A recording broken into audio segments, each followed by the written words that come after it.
Shalom, ini adalah malam yang keempat dan tajuk yang ingin saya bawa ialah dilahirkan untuk hidup selama-lamanya, yakni rahasia dari keabadian atau kebekaan. Mari berdoa. Bapa di surga, sekali lagi kami datang kepadamu malam ini agar sepanjang pembelajaran ini, baik saya yang di sini juga setiap penonton akan diberkati, dipimpin dan diurapi oleh Roh Kudus. Dan biarlah pelajaran malam ini membawa kami lebih dekat kepada Tuhan. Dalam nama Yesus kami berdoa. Amin. Bumi bergoncang, getaran yang sangat dahsyat membuat seluruh penduduk kota ketakutan. Kompleks bangunan pejabat rubuh dan rumah-rumah hancur, hospital dan sekolah-sekolah serta gereja-gereja semuanya rusak. Gempa bumi pada bulan Februari 2001 di El Salvador telah mengorbankan hampir 3.000 manusia. Ribuan penduduk kehilangan tempat tinggal mereka dan tim penyelamat bekerja tanpa henti siang dan malam untuk mencari korban yang masih hilang. Mereka hanya menemukan beberapa korban yang masih hidup. Setelah 4 hari berturut-turut mengadakan penggalian, mereka akan menghentikan pencarian ketika salah satu dari anggota tim melihat tangan yang setengah terkubur di antara reruntuhan. Lebih mengejutkan lagi ketika tangan tersebut bergerak dengan sangat lemah. Tim penyelamat berusaha menggali dengan cepat, menghabiskan waktu hampir 4 jam di mana akhirnya ditemukan lelaki setengah daya. Dia masih hidup. Dia telah bertahan tanpa makan dan minum setelah berada di rumah sakit. Ditanyakan kepadanya bagaimana dia dapat bertahan dalam situasi yang amat mengerikan itu. Dia menjawab, "Saya ingin hidup. Saya berusaha menghirup udara. Saya tidak ingin mati. Saya percaya bantuan pasti datang." Sedang penonton, kita dilahirkan dengan keinginan untuk hidup, dan Anda dan saya mendapatkannya ketika kita berada di dunia ini. Setiap orang yang pernah hidup mendapatkannya. Kemungkinan itu adalah keinginan yang sangat kuat yang kita peroleh. Kita sebagai manusia diikat bersama oleh keinginan untuk hidup. Apabila hidup manusia terancam tanpa disadari, mereka menjadi pahlawan untuk menyelamatkan orang lain. Mungkin itu adalah seorang anak yang jatuh ke sumur, atau kapal yang berlegar-legar di udara hampir akan terhempas di tengah laut bersama dengan muatan penumpangnya. Atau seorang pendaki yang berada dalam kesukaran di tebing yang sangat berbahaya di pergunungan. Atau korban yang terkurung dalam reruntuhan gempa bumi. Tetapi ketika hidup seseorang ada dalam keadaan yang tenang, manusia berlomba-lomba untuk menyelamatkan satu sama lain. Namun kebenaran yang tidak seorang pun dari kita ingin untuk memikirkannya, meskipun demikian, adalah bahwa hidup akhir dari setiap kita berada dalam bahaya. Bukan hanya berbahaya, masing-masing kita telah dijatuhi hukuman mati. Sebab upah dosa, Alkitab berkata, ialah maut. Tetapi kurnia Allah ialah hidup yang kekal dalam kasih Kristus Tuhan kita. Roma 6 ayat 23. Dosa merusakkan kemampuan. Itulah kematian Dia, yaitu Yesus, mematikan. Mengapa? Karena kita terpisah dari sumber semua kehidupan. Allah sendiri yang menciptakan kita dan masing-masing kita telah berbuat dosa. Karena semua orang telah berbuat dosa dan telah kehilangan kemuliaan Allah. Roma 3 ayat 23. Tidak seorang pun yang berakal budi, tidak ada seorang pun. Mereka semua tidak berguna, tidak ada yang berbuat baik, seorang pun tidak. Roma 3 ayat 10 dan 12. Ibu bapa pertama kita, yaitu Adam dan Hawa, dari mana seluruh umat manusia berasal, memilih memutuskan hubungan dari Allah dengan tidak menuruti Dia dan mengikuti jalannya sendiri. Sebab itu sama seperti dosa telah masuk ke dalam dunia oleh satu orang, dan oleh dosa itu juga maut, Demikianlah maut itu telah menjalar kepada semua orang karena semua orang telah berbuat dosa. Akibat dosa adalah kematian. Peratusan kematian akibat dosa adalah 100%. Adam harus mati oleh karena dosanya. Begitu juga semua keturunannya termasuk masing-masing kita. Oleh itu, kita semua berada di dalam lubang yang dalam, terperangkap dan tidak berdaya. Ditakdirkan untuk mati kecuali seorang melepaskan kita. Kabar buruk adalah kita ditakdirkan mati, kecuali ada yang menyelamatkan kita. Kabar baiknya adalah bahwa seorang sudah bersedia untuk menyelamatkan kita. Sebab karena kasih kurnia kamu diselamatkan oleh iman. Itu bukan hasil usahamu tetapi pemberian Allah.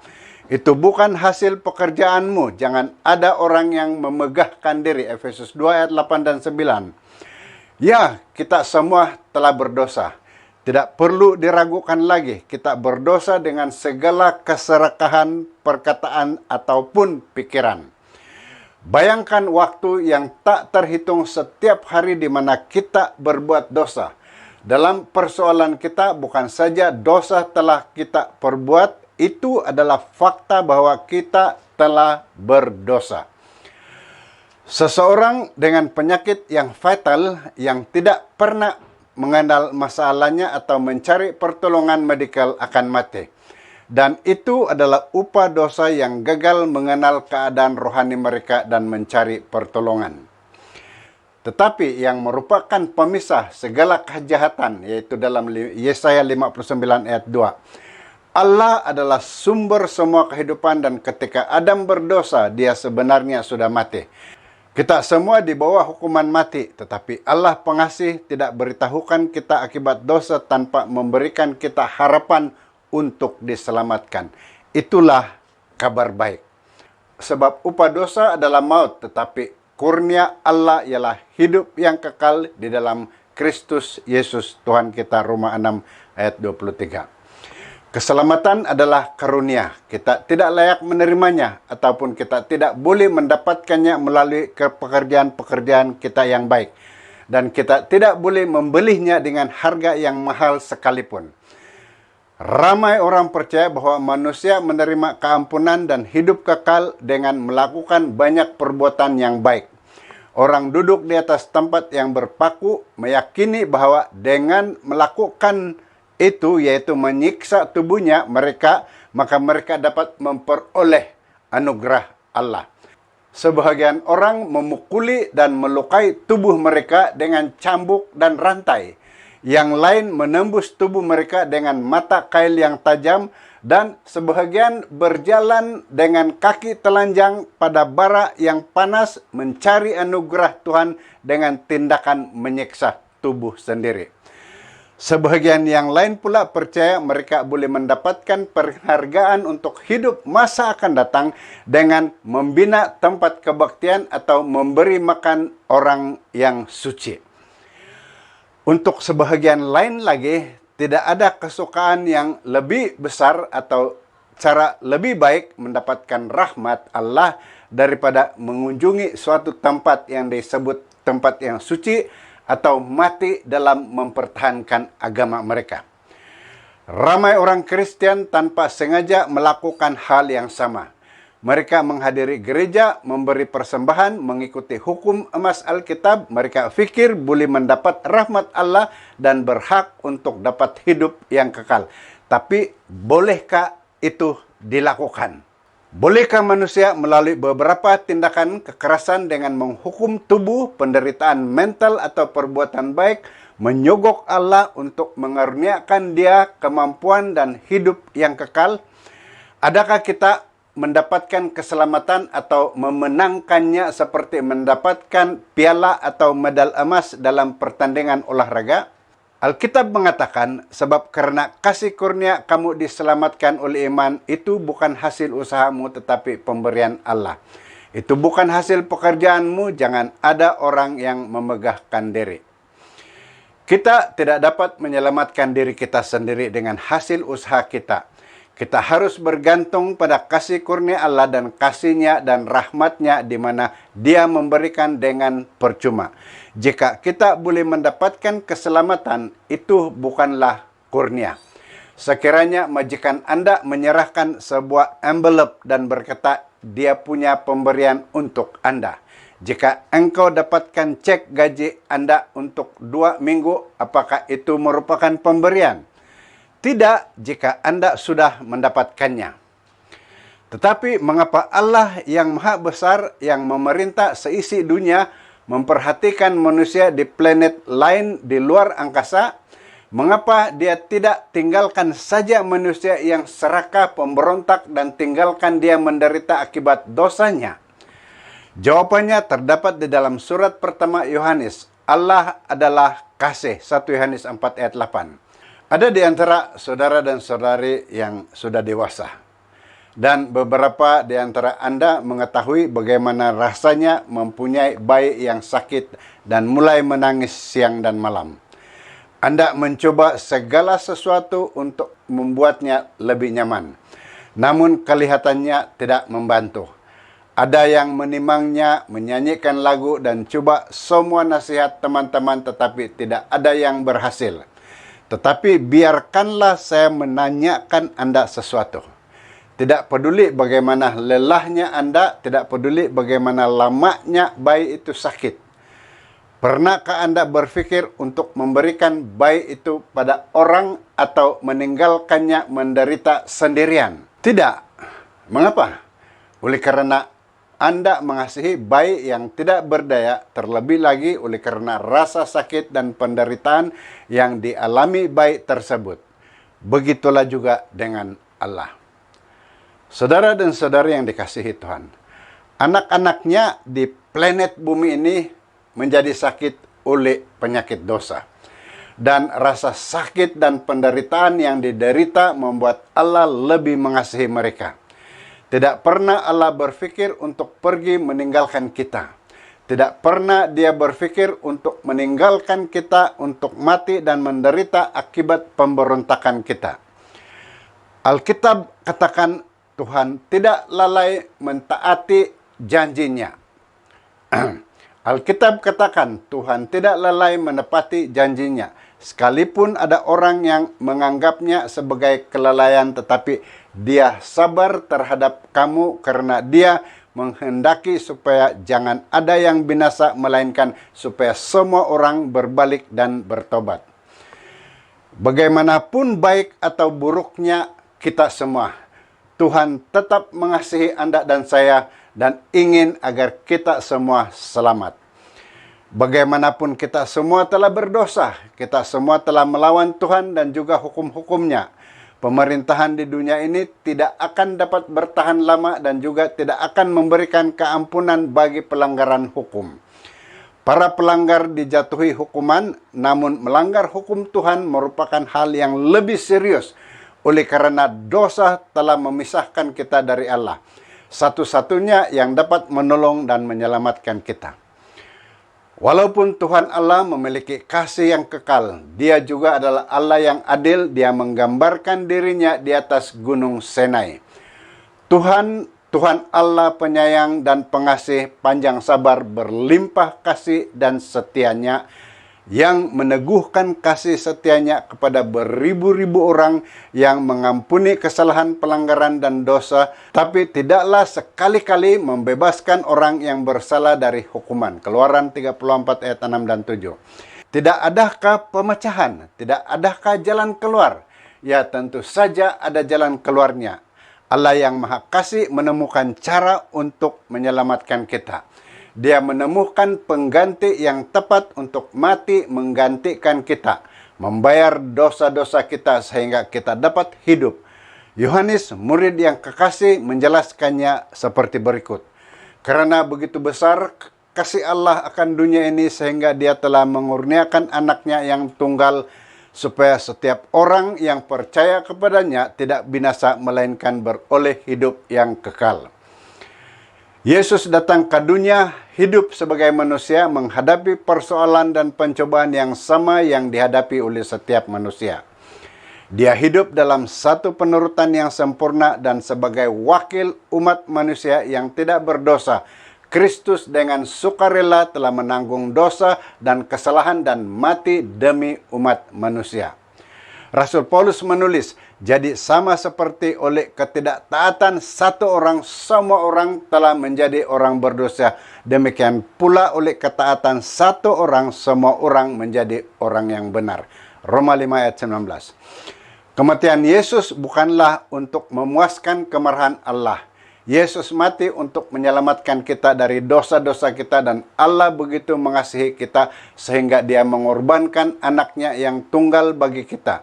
Yesus adalah domba Allah, domba pengorbanan. Sebagaimana bangsa Israel merupakan bangsa pilihan Allah yang telah mengembara dekat Gunung Sinai, telah keluar dari tanah Mesir yang dipimpin oleh Musa setiap hari, mereka menyaksikan satu gambaran rencana Allah untuk menyelamatkan manusia berdosa.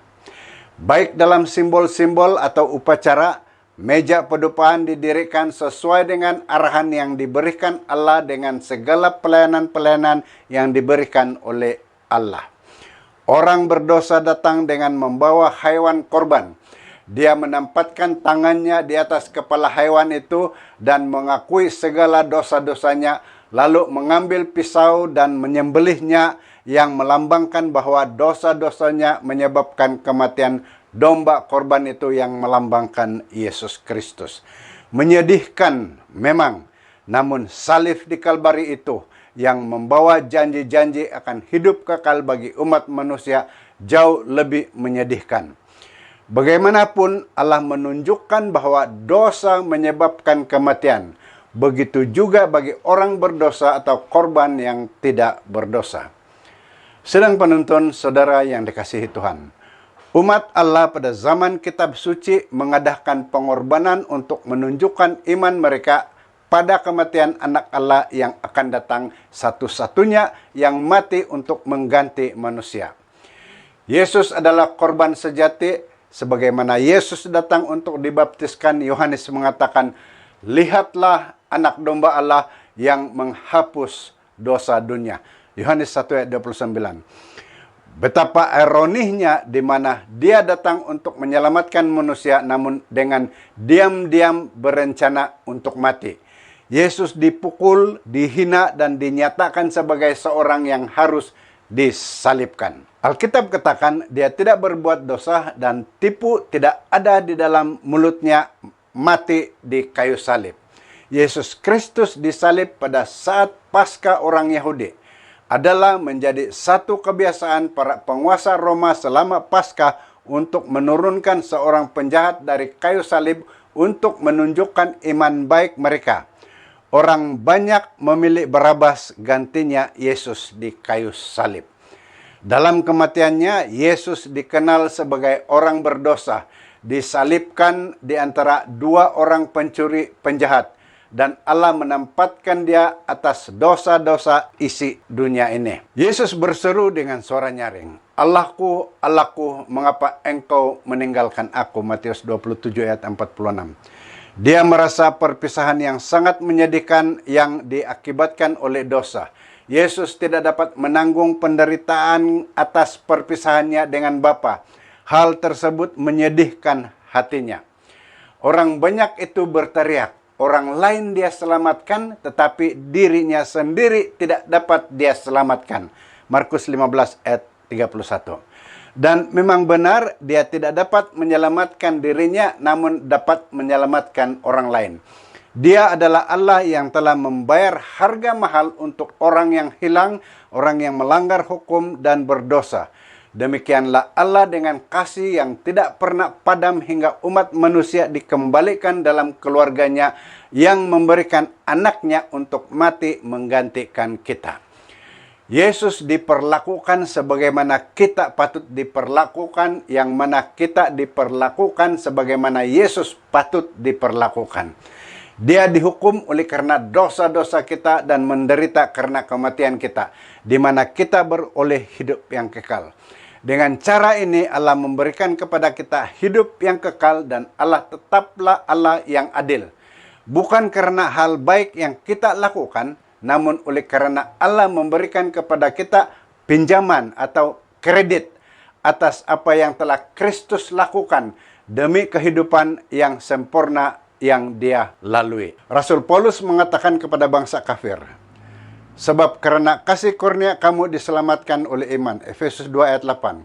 Iman adalah jantung keselamatan. Pada waktu orang Filipi yang dipenjarakan bertanya kepada Paulus apa yang harus dia lakukan agar diselamatkan, Paulus menjawab, percayalah kepada Tuhan Yesus Kristus dan engkau akan selamat. Kisah 16 ayat 31. Bagaimanapun, hanya mengakui bahwa Yesus hidup di atas dunia ini tidaklah cukup. Itu bukanlah iman. Ada yang lebih berarti daripada itu. Alkitab mengatakan bahwa setan-setan pun juga percaya akan hal itu dan mereka gemetar. Yakobus 2 ayat 19. Mempercayai Yesus berarti lebih daripada mengetahui bahwa dia mati lebih 2000 tahun dahulu, dan Alkitab mengatakan, percayalah kepada Tuhan dengan segenap hatimu dan janganlah bersandar kepada pengertianmu sendiri. Akuilah dia dalam segala lakumu, maka dia akan meluruskan jalanmu. Amsal 3 ayat 5 dan 6. Adakah kamu mempercayai dia? Adakah kamu sungguh-sungguh percaya kepadanya? Adakah cukup untuk membiarkan dia mengatur hidupmu? Penyelamatan iman adalah mempercayai pengorbanan Kristus sebagai pembayaran yang penuh dan lengkap untuk setiap dosa yang telah kita lakukan. Itu berarti mempercayai atau meyakini bahwa bukanlah apa yang dapat kita lakukan yang dapat menyelamatkan kita, namun apa yang Kristus telah lakukan bagi kita di Kalvari. Tidak ada seorang pun yang dapat mengatakan bahwa dia dapat menyelamatkan dirinya sendiri. Kemuliaan adalah milik Allah, adalah kasih kurnia Allah dan iman kita. Percaya kepada Allah sepenuhnya, membiarkan dia mengatur hidup kita. Memperoleh keselamatan adalah mudah, namun ramai yang membuatnya nampak begitu sulit dan begitu kompleks. Pertanyaan yang harus kita jawab adalah pertanyaan yang sama yang ditujukan oleh seorang Filipi yang dipenjara kepada Rasul Paulus dan Silas pada saat malam yang mengerikan di mana terjadi gempa bumi yang menyebabkan pintu-pintu penjara terbuka. Soalannya, apakah yang dapat saya lakukan untuk selamat? Hanya ada 4 fakta mengenai keselamatan yang harus kita ketahui agar dapat diselamatkan. Hanya 4 fakta, yaitu pertama, keselamatan adalah pemberian percuma. Sebab karena kasih kurnia kamu diselamatkan oleh iman. Itu bukan hasil usahamu tetapi pemberian Allah. Itu bukan hasil pekerjaanmu. Jangan ada orang yang memegahkan diri. Efesus 2 ayat 8 dan 9. Sekarang pertanyaannya adalah, mengapa keselamatan itu adalah pemberian percuma? Alasan mengapa pemberian percuma itu diberikan kepada kita lihat kepada fakta yang kedua. Kita semua berdosa. Roma 3:23 mengatakan karena semua orang telah berbuat dosa dan telah kehilangan kemuliaan Allah. Itu berarti bahwa saya tidak layak beroleh pemberian itu. Saya tidak layak menerima keselamatan. Anda tahu, saya telah berdosa jika keselamatan bergantung pada kebaikan. Dengan demikian, saya tidak akan pernah mendapatkannya karena saya telah berdosa. Saya tidak akan pernah menjadi baik. Itulah sebabnya maka keselamatan itu menjadi suatu pemberian yang percuma. Diberikan kepada saya dengan percuma karena saya tidak mendapatkannya dan tidak layak untuk itu. Kita semua telah berdosa dan tidak memiliki kemuliaan di hadapan Allah. Fakta ketiga, masalahnya dosa berarti kematian. Roma 6 ayat 23. Upah dosa ialah maut. Itulah masalah besar yang kita hadapi. Saya seorang berdosa dan oleh karenanya saya patut mati. Saya tidak layak memperoleh keselamatan. Saya tidak layak memperoleh pemberian yang percuma itu. Itulah sebabnya mengapa itu menjadi pemberian yang percuma. Anda tahu, karena kita semua telah berdosa Dan masalahnya adalah bahwa seorang yang berdosa layak untuk mati. Namun Tuhan mempunyai penyelesaian terhadap masalah ini. Fakta nomor 4, penyelesaiannya. Yesus mati untuk kita. Roma 5 ayat 8 mengatakan, akan tetapi Allah menunjukkan kasih-Nya kepada kita oleh karena Kristus telah mati untuk kita ketika kita masih berdosa. Bukankah itu sesuatu yang sangat indah? Yesus mati bagi kita, orang berdosa. Saudara dan saudari yang dikasihi Tuhan, Dia juga mati untuk Anda dan saya. 4 fakta sederhana, mari kita meringkaskannya. Pertama, keselamatan adalah suatu pemberian yang percuma. Kita semua telah berdosa. Persoalannya adalah dosa berarti kematian bagi kita. Penyelesaiannya adalah Yesus mati bagi kita yang berarti kehidupan bagi kita apabila kita menerimanya sebagai juru selamat kita. Sementara kita masih berdosa, Yesus telah mati bagi kita. Tidakkah Anda mengasihinya? Sidang penuntun saudari yang dikasihi Tuhan, tidakkah Anda mengasihinya oleh karena mati bagi dosa-dosa Anda dan dosa saya?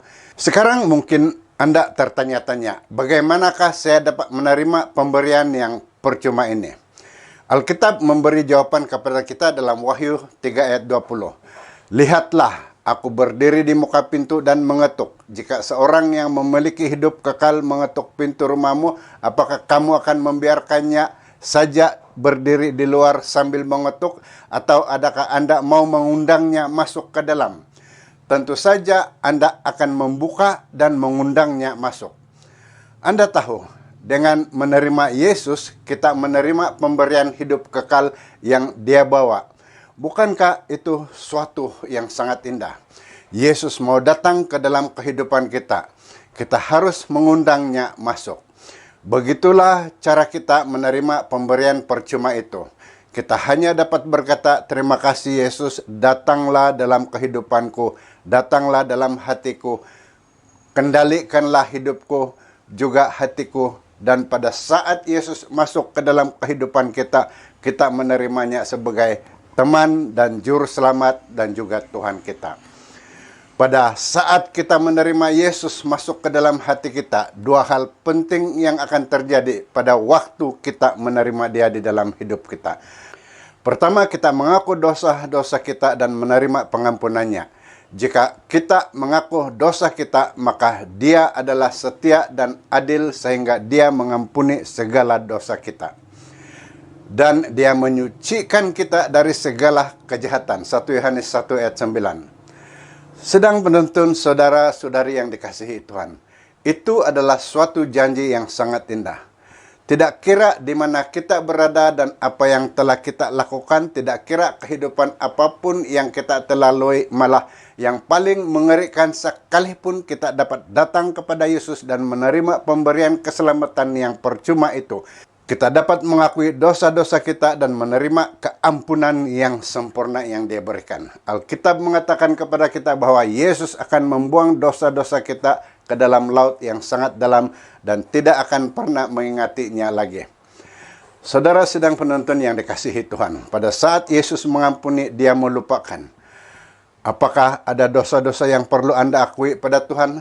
Tetap saja Anda masih diliputi rasa bersalah. Mungkin Anda merasa masih ada dosa yang begitu besar bagi Tuhan untuk boleh diampuni. Kita harus percaya apa yang Tuhan katakan di dalam 1 Yohanes 5 ayat 10 mengatakan dengan jelas bahwa apabila kita tidak mempercayai Tuhan, maka kita membuat Dia menjadi pendusta. Barang siapa percaya kepada anak Allah, dia mempunyai kesaksian itu di dalam dirinya. Barang siapa tidak percaya kepada Allah, dia membuat dia menjadi pendusta. Karena dia tidak percaya akan kesaksian yang diberikan Allah tentang anaknya. 1 Yohanes 5 ayat 10, pada saat Yesus berjanji bahwa Dia akan mengampuni dosa-dosa kita dan menghapus dosa kita, Dia akan melakukannya seperti yang Dia katakan. Pada saat Yesus mengampuni, Dia melupakannya dan kita seharusnya melupakannya juga. Dalam kata-kata Petrus di dalam Kisah 3 ayat 19, karena itu sadarlah dan bertobatlah supaya dosamu dihapuskan. Sedang penuntun yang dikasihi Tuhan, Anda tahu kita datang kepada Yesus, kita menerima keselamatan yang percuma, kita mengundang Dia dalam kehidupan kita, dan hal pertama yang terjadi adalah Dia mengampuni dan menyucikan kita. Dia membuang dosa-dosa kita ke dalam laut yang paling dalam. Bukankah itu suatu hal yang sangat indah sekali bagi Anda dan saya? Bukankah Anda mengasihi Juru Selamat Anda? Namun ada hal lain yang terjadi pada waktu kita mengundang Yesus masuk ke dalam hati kita. Dia memberikan kepada kita kekuatan untuk mengatasi dosa-dosa kita dan membuatnya menjadi serupa dengan Dia, berjalan dalam jejak langkahnya. Seorang pencuri tidak akan lagi mencuri, seorang pendusta tidak lagi menjadi pendusta, seorang pemabuk tidak lagi mabuk. Tetapi semua orang yang menerimanya diberinya kuasa supaya menjadi anak-anak Allah. Yaitu mereka yang percaya dalam namanya, Dia akan memberikan kekuatan kepada kita untuk menjadi anak-anaknya, baik lelaki dan perempuan. Kita tidak lagi dikuasai oleh setan, kita bukan lagi anak-anak di dalam kegelapan. Sedang penonton, Dia akan memberikan kekuatan kepada kita untuk berjalan dalam langkahnya. Sebagaimana kita percaya kepadanya, kita menerima keselamatan yang percuma itu. Dia akan memberikan kekuatan kepada kita untuk menjadi seorang yang dapat mengatasi dosa-dosa kita. Apabila kita tersandung dan jatuh, setelah kita menerima pemberian itu, Dia akan mengampuni kita berulang-ulang.